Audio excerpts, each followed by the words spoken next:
राधे राधे भक्तों, आज मैं आपको देवशयनी एकादशी की कथा सुनाने जा रही हूँ। धर्मराज युधिष्ठिर ने कहा, हे केशव, आषाढ़ शुक्ला एकादशी का क्या नाम है?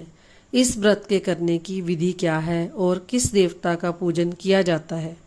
श्री कृष्ण कहने लगे कि हे युधिष्ठिर, जिस कथा को ब्रह्मा जी ने नारद जी से कहा था वही मैं तुमसे कहता हूँ। एक समय नारद जी ने ब्रह्मा से यही प्रश्न किया। तब ब्रह्मा जी ने उत्तर दिया कि हे नारद, तुमने कलियुगी जीवों के उद्धार के लिए बहुत उत्तम प्रश्न किया है, क्योंकि एकादशी व्रत सब व्रतों में उत्तम है। इस व्रत से समस्त पाप नष्ट हो जाते हैं और जो आदमी इस व्रत को नहीं करते वे नरकगामी होते हैं। इस व्रत के करने से भगवान विष्णु प्रसन्न होते हैं। इस एकादशी का नाम पद्मा है। अब मैं तुमसे एक पौराणिक कथा कहता हूँ, तुम मन लगाकर सुनो। सूर्यवंश में मानधाता नाम का एक चक्रवर्ती राजा हुआ है, जो सत्यवादी और महान प्रतापी था। वह अपनी प्रजा का पुत्र की तरह पालन किया करता था। उसकी सारी प्रजा धन धान्य से भरपूर और सुखी थी। उसके राज्य में कभी अकाल नहीं पड़ता था। एक समय उस राजा के राज्य में 3 वर्ष तक वर्षा नहीं हुई और अकाल पड़ गया। प्रजा अन्न की कमी के कारण अत्यंत दुखी हो गई। अन्न के ना होने से राज्य में यज्ञ आदि भी बंद हो गए। एक दिन प्रजा राजा के पास जाकर कहने लगी कि हे राजा, सारी प्रजा त्राही त्राही पुकार रही है, क्योंकि समस्त विश्व की सृष्टि का कारण वर्षा है। वर्षा के अभाव से अकाल पड़ गया है और अकाल से प्रजा मर रही है। इसीलिए हे राजन, कोई ऐसा उपाय बताओ जिससे प्रजा का कष्ट दूर हो। राजा मानधाता कहने लगा कि आप लोग ठीक कह रहे हैं, वर्षा से ही अन्न उत्पन्न होता है और आप लोग वर्षा ना होने से अत्यंत दुखी हो गए हो। मैं आप लोगों के दुखों को समझता हूँ। ऐसा कहकर राजा कुछ सेना को साथ लेकर वन की तरफ चल दिया। वह अनेक ऋषियों के आश्रम में भ्रमण करता हुआ अंत में ब्रह्मा के पुत्र अंगिरा ऋषि के आश्रम में पहुंचा। वहां राजा ने घोड़े से उतरकर अंगिरा ऋषि को प्रणाम किया। मुनि ने राजा को आशीर्वाद देकर कुशल क्षेम के पश्चात उससे आश्रम में आने का कारण पूछा। राजा ने हाथ जोड़कर विनीत भाव से कहा कि हे भगवान, सब प्रकार से धर्म पालन करने पर भी मेरे राज्य में अकाल पड़ गया है। इससे प्रजा अत्यंत दुखी है। राजा के पापों के प्रभाव से ही प्रजा को कष्ट मिलता है, ऐसा शास्त्रों ने कहा है। जब मैं धर्म अनुसार राज्य करता हूँ तो मेरे राज्य में अकाल कैसे पड़ गया है, इसके कारण का पता मुझे अभी तक नहीं लग सका। अब मैं आपके पास इसी संदेह को निवृत्त कराने के लिए आया हूँ। कृपा करके मेरे इस संदेह को दूर कीजिए। साथ ही प्रजा के कष्ट को दूर करने का कोई उपाय बतलाइए। इतनी बात सुनकर ऋषि कहने लगे कि राजन, यह सतयुग सब युगों में उत्तम है। इसमें धर्म के चारों चरण सम्मिलित हैं, अर्थात इस युग में धर्म की सबसे अधिक उन्नति है। लोग ब्रह्म की उपासना करते हैं और केवल ब्राह्मणों को ही वेद पढ़ने का अधिकार है। ब्राह्मण ही तपस्या करने का अधिकारी रह सकते हैं। परंतु आपके राज्य में एक शूद्र तपस्या कर रहा है। इसी दोष के कारण आपके राज्य में वर्षा नहीं हो रही। इसीलिए यदि आप प्रजा का भला चाहते हो तो उस शूद्र का वध कर दो। इस पर राजा कहने लगा कि महाराज, मैं उस निरपराध तपस्या करने वाले शूद्र को किस तरह मार सकता हूँ? आप इस दोष से छूटने का कोई और उपाय बताइए। तब ऋषि कहने लगे कि हे राजन, यदि तुम अन्य उपाय जानना चाहते हो तो सुनो। आषाढ़ मास के शुक्ल पक्ष की पद्मा नाम की एकादशी का विधि पूर्वक व्रत करो। व्रत के प्रभाव से तुम्हारे राज्य में वर्षा होगी और प्रजा सुख प्राप्त करेगी, क्योंकि इस एकादशी का व्रत सब सिद्धियों को देने वाला है और समस्त उपद्रवों को नाश करने वाला है। इस एकादशी का व्रत तुम प्रजा, सेवक तथा मंत्रियों सहित करो। मुनि के इस वचन को सुनकर राजा अपने नगर को वापस आया और उसने विधि पूर्वक पद्मा एकादशी का व्रत किया। उस व्रत के प्रभाव से वर्षा हुई और प्रजा को सुख पहुंचा।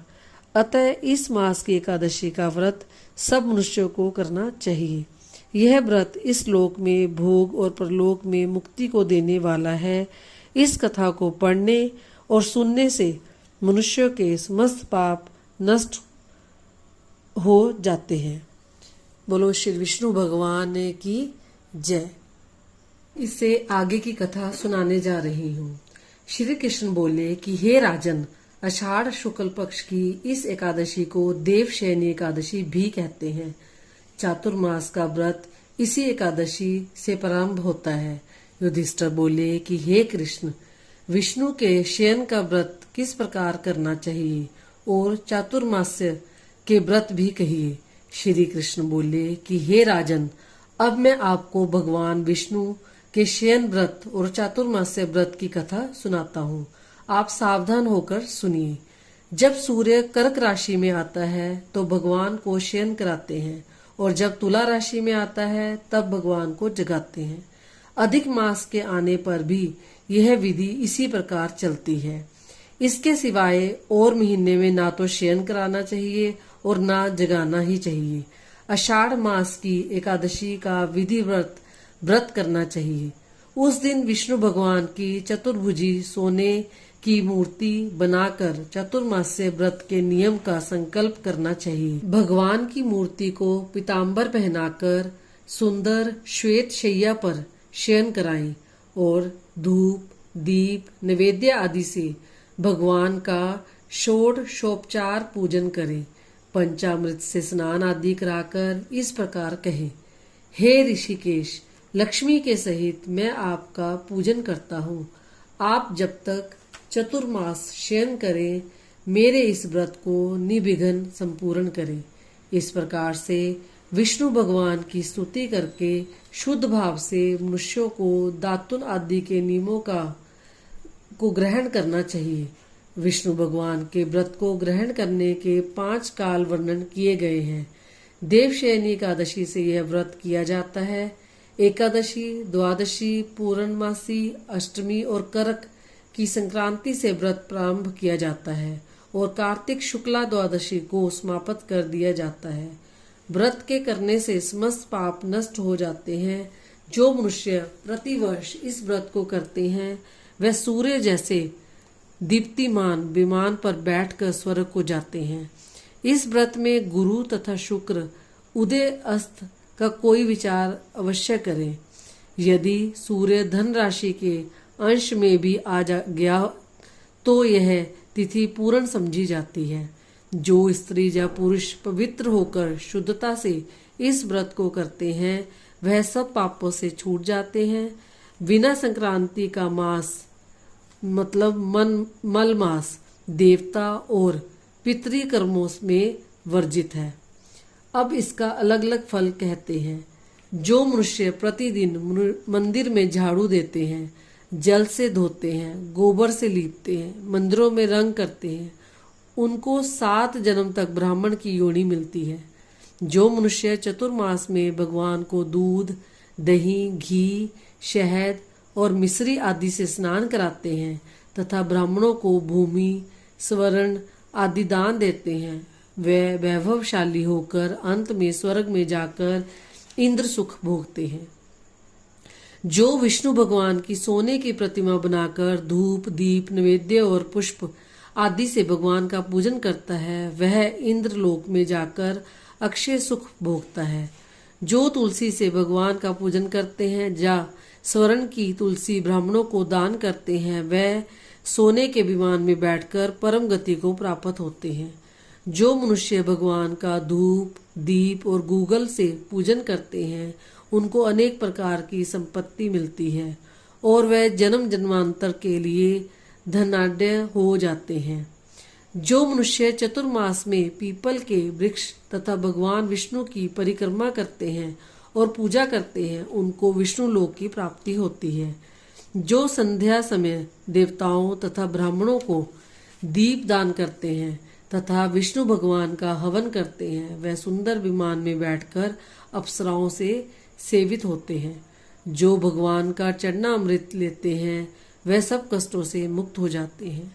जो नित्य प्रति मंदिर में तीनों समय 108 बार गायत्री मंत्र का जाप करते हैं उनसे भी पाप सदैव दूर रहते हैं। जो मनुष्य गायत्री का ध्यान और जप करते हैं उनसे व्यास भगवान प्रसन्न होते हैं। इसके उद्यापनों में शास्त्र की पुस्तक दान की जाती है। जो पुराण व धर्म शास्त्र को पढ़ते या सुनते हैं एवं वस्त्र तथा स्वर्ण सहित ब्राह्मणों को दान देते हैं वे दानी, धनी, ज्ञानी और कीर्तिवान होते हैं। जो मनुष्य विष्णु भगवान का स्मरण करते हैं अथवा उनकी सोने की मूर्ति दान करते हैं साथ ही यह प्रार्थना करते हैं, हे शिव, आपने त्रिपुर नामक दैत्य को मारा है, मेरे दोषों को भस्म करो और मुझको सद्गुण दो। वह पापों से रहित होकर धनवान गुणवान हो जाते हैं। जो नित्य कर्म के पश्चात सूर्य को अर्घ देते हैं तथा व्रत की समाप्ति पर स्वर्ण लाल वस्त्र गोदान करते हैं वह आरोग्यतापूर्ण आयु तथा कीर्ति धन और बल पाते हैं। चतुर्मास में जो मनुष्य गायत्री मंत्र द्वारा तिल से होम करते हैं और समाप्ति पर दान करते हैं उनके समस्त पाप नष्ट हो जाते हैं और निरोग शरीर मिलता है तथा सुपात्र संतान मिलती है। जो मनुष्य अन्न से हवन करते हैं और समाप्त हो जाने पर घी का घूंट भरकर वस्त्र सहित दान करते हैं वह ऐश्वर्यशाली होकर ब्रह्मा के समान भोग भोगते हैं और उनके शत्रुओं का नाश होता है। जो पीपल का पूजन करते हैं तथा अंत में स्वर्ण सहित वस्त्रों का दान करते हैं वह सब पापों से छूटकर भगवान के भक्त हो जाते हैं। और जो मनुष्य तुलसी जी को धारण करते हैं तथा अंत में भगवान विष्णु के निमित्त ब्राह्मणों को दान करते हैं वह विष्णु लोक को जाते हैं। जो मनुष्य चातुर्मास्य व्रत में भगवान के शयन के उपरांत उनके मस्तक पर नित्य प्रति दुर्वा चढ़ाते हैं और अंत में स्वर्ण की दुर्वा दान करते हैं वे भी वैकुंठ लोक को जाते हैं। और जो दान करते हुए इस प्रकार स्तुति करते हैं कि हे दुर्वे, तुम जिस भांति इस पृथ्वी पर शाखाओं सहित फैली हुई हो उसी प्रकार मुझे भी अजर अमर संतान दो। इस प्रकार स्तुति करके सोने की दुर्वा ब्राह्मण को दान कर दे। ऐसा करने वाले मनुष्य सब पापों से छूट जाते हैं और अंत में उनको सर्वलोक की प्राप्ति हो जाती है। जो भगवान विष्णु और शिव के मंदिर में जाकर जागरण और शिव गान गाते हैं वह भी स्वर्ग को प्राप्त होते हैं। जो चतुर्मास्य व्रत में उत्तम ध्वनि वाला घंटा दान करते हैं उनको यह प्रार्थना करनी चाहिए, हे भगवान, हे जगतपते, आप पापों के नाश करने वाले हैं। आप मेरे करने योग्य कर्मों को तथा ना करने योग्य पापों के करने से जो पाप उत्पन्न हुए थे उनको नष्ट करिए। व्रत की समाप्ति पर जो गायों का या एक ही कपिला गो का दान करते हैं, वस्त्र दान करते हैं अथवा जो नित्य प्रति ब्राह्मणों को नमस्कार करते हैं वे धनाढ्य होते हैं। उनका जीवन सफल हो जाता है, साथ ही समस्त पापों से छूट जाते हैं। चतुर्मास में जो ब्राह्मणों को भोजन कराते हैं उनकी आयु तथा लक्ष्मी की वृद्धि होती है। जो मनुष्य स्वर्ण का सूर्य बनाकर ब्राह्मण को दान देते हैं उसका फल 100 यज्ञों के समान होता है। जो शिव जी के प्रसन्नार्थ चांदी या तांबे का दान करते हैं उनको श्रद्धा से पुत्र की प्राप्ति होती है। जो शहद युक्त तांबे के पात्र में गुड़ भरकर और शयन होने पर तिल, सोना और जूते का दान करते हैं वह शिव लोक को प्राप्त होते हैं। जो मनुष्य चतुर्मास में ब्राह्मणों की पूजा करते हैं, अन्न वस्त्र का दान करते हैं और समाप्ति पर शैया दान देते हैं वे अक्षय सुख को प्राप्त करके लक्ष्मीवान होते हैं। जो वर्षा ऋतु में गोपी चंदन दान करते हैं वह भोग और मोक्ष को प्राप्त होते हैं। जो सूर्य और गणेश जी का पूजन करते हैं वह उत्तम गति को प्राप्त होते हैं। जो चतुर्मास में भगवान का हवन करते हैं और शक्कर दान करते हैं, साथ ही उद्यापन करते हैं, मतलब उद्यापन की विधि कहते हैं, 4 पल या 8 पल वाले तांबे के पात्र में शक्कर भरकर वस्त्र, फल, दक्षिणा सहित पुरोहित को देते हैं, उनके सब पाप नष्ट हो जाते हैं और उनको कीर्तिमान पुत्र की प्राप्ति होती है। हे कुंती पुत्र, चातुर्मास्य व्रत करने वाला मनुष्य गंधर्व विद्या में निपुण और स्त्रियों का प्रिय होता है। जो मनुष्य चतुर्मास्य व्रत में फल, मूल, शाक आदि का दान देते हैं वे सुखी और राजयोगी होते हैं। जो मनुष्य इस व्रत में प्रतिदिन सौंठ, मिर्च, पीपल, वस्त्र और दक्षिणा के सहित दान करते हैं, अंत में सोने की सौंठ, मिर्च आदि दान करते हैं, वे 100 वर्ष तक जीवित रहकर स्वर्ग में जाते हैं। जो बुद्धिमान ब्राह्मण को मोती का दान करते हैं वे कीर्ति को प्राप्त होते हैं। जो मनुष्य इस व्रत में तंबाकू दान करते हैं अथवा पीना छोड़ देते हैं और अंत में लाल वस्त्र का दान देते हैं वह सौंदर्यशाली, निरोग, बुद्धिमान, भाग्यवान तथा सुंदर वाणी बोलने वाले बनते हैं। तंबाकू के दान से देवता प्रसन्न होकर अनंत धन देते हैं। जो मनुष्य इस व्रत में लक्ष्मी जी और पार्वती जी को प्रसन्न करने के लिए हल्दी का दान करते हैं और अंत में चांदी के पात्र में हल्दी रखकर देते हैं, वह स्त्रियां अपने पति के साथ और पत्नियों के साथ सुख भोगते हैं तथा सौभाग्य, अक्षय धन व सुपात्र संतान मिलती है। साथ ही वे देवताओं से पूजित होते हैं। जो शिव और पार्वती जी की प्रसन्नतार्थ ब्राह्मण, स्त्री तथा पुरुष का पूजन कर दक्षिणा, वस्त्र और स्वर्ण दान करते हैं और उद्यापन में शिव की स्वर्ण प्रतिमा बनाकर दान देते हैं, बैल का दान करते हैं तथा मीठा भोजन भूखों को कराते हैं, उन्हें संपत्ति और कीर्ति मिलती है। वह इस लोक में सुख भोगकर अंत में मोक्ष को प्राप्त होते हैं। जो मनुष्य फल का दान करते हैं और अंत में स्वर्ण देते हैं उनके सब मनोरथ सिद्ध होते हैं और सुपात्र संतान उत्पन्न होती है। फल दान से नंदन वन का फल प्राप्त होता है। जो मनुष्य इस व्रत में पुष्प का दान करते हैं उन्हें इस लोक में सुख और परलोक में गंधर्व पद मिलता है। जो भगवान की प्रसन्नता के लिए प्रतिदिन ब्राह्मणों को दही और अन्न में भूमि या स्वर्ण का दान करता है वह इस लोक में धन धान्य प्राप्त कर अंत में विष्णु लोक को जाता है। जो वस्त्र और आभूषणों सहित गो और बछड़े का दान करते हैं वह ज्ञान प्राप्त करके ब्रह्मलोक को जाते हैं और पितरों के साथ अनेक सुखों को भोगते हैं। जो मनुष्य चतुर्मास में प्रजापत्य व्रत करते हैं और उसकी समाप्ति पर गोदान और ब्राह्मणों को भोजन कराते हैं वह समस्त पापों से मुक्त हो जाकर ब्रह्मलोक को जाते हैं। और जो वस्त्रों व बैलों के सहित हल का दान करते हैं तथा शाक, मूल और फलों का आहार करते हैं वह विष्णु लोक को जाते हैं। जो मनुष्य केले के पत्र या पलाश के पत्रों में भोजन करते हैं, कांसे के पात्र और वस्त्र दान करते हैं तथा तेल नहीं खाते, उनके समस्त पाप नाश को प्राप्त हो जाते हैं। जो मनुष्य प्यो व्रत करते हैं और अंत में दूध वाली गो दान करते हैं वह विष्णु लोक को जाते हैं। चातुर्मास्य व्रत के प्रभाव से ब्रह्मघाती, सुरा पान करने, बालघाती, असत्य भाषण करने वाला, स्त्री घाती, किसी व्रत में भंग डालने वाला, अगम्य से गमन करने वाला, विधवा के शील को नाश करने वाला, ब्राह्मणी तथा चंडालनी के साथ भोग करने वाला, इन सबके पापों को चतुर्मास्य व्रत नष्ट कर देता है। चतुर्मास्य व्रत के अंत में 64 पल कांसे का पात्र तथा वस्त्रों और आभूषणों के साथ गो और बछड़ा दान करना चाहिए। जो मनुष्य भूमि को गोबर से शुद्ध करके भगवान का स्मरण करते हुए भोजन करते हैं तथा सिंचित भूमि का दान करते हैं वह धर्मात्मा राजा होते हैं तथा उनके संतान भी अच्छी होती है।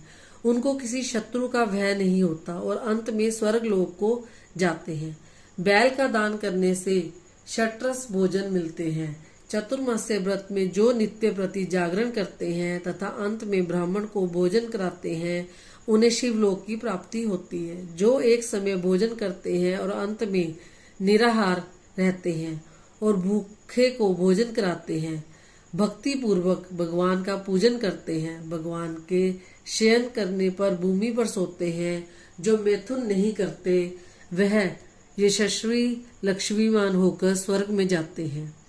जो सपरिवार चावल या जौ का भोजन करते हैं और जो तेल नहीं लगाते, अंत में कांसे या मिट्टी के पात्र में तेल भरकर दान करते हैं, अथवा जो शाक नहीं खाते, अंत में चांदी के पात्र को वस्त्र में लपेटकर या 10 प्रकार के शाकों से भरकर वेद पाठी ब्राह्मण को देते हैं, वह सब शिवलोक में जाकर कीर्ति प्राप्त करते हैं। जो मनुष्य गेहूं छोड़ने का नियम करते हैं और व्रत के अंत में समूह बनाकर दान करते हैं तथा जो व्रत के इंद्रियों का दमन करते हैं उसे अश्वमेध यज्ञ का फल प्राप्त होता है। जो मनुष्य श्रावण में शाक, भादों में दही, अश्विन में दूध और कार्तिक में दाल का त्याग करते हैं वे निरोग व स्वस्थ रहते हैं। जो मीठा, खट्टा, कड़वा पदार्थ त्याग देते हैं वे समस्त दुर्गुणों से छूट जाते हैं। जो भगवान का स्मरण करते हैं तथा जो पुष्प आदि का त्याग कर देते हैं वे स्वर्ग को जाते हैं। जो चंद्रायण आदि व्रत करते हैं, जो एकमात्र दूध का ही भोजन करते हैं, वह ब्रह्मलोक को प्राप्त होते हैं और उनका वंश प्रलय तक रहता है। जिस दिन भगवान उठते हैं उस दिन ब्राह्मणों को वस्त्रों का दान तथा भोजन कराना चाहिए। यह सब दान सुपात्र को देना चाहिए। कुपात्र को देने से सर्वदा देने और लेने वाला नरकगामी होता है। विष्णु भगवान की जय। तो इस तरह से भक्तों आषाढ़ शुक्ला एकादशी को पद्मा या देवशयनी एकादशी तथा चतुर्मास्य एकादशी भी कहा जाता है, जिसका विस्तार पूर्वक श्रवण किया है। बोलो श्री विष्णु भगवान की जय।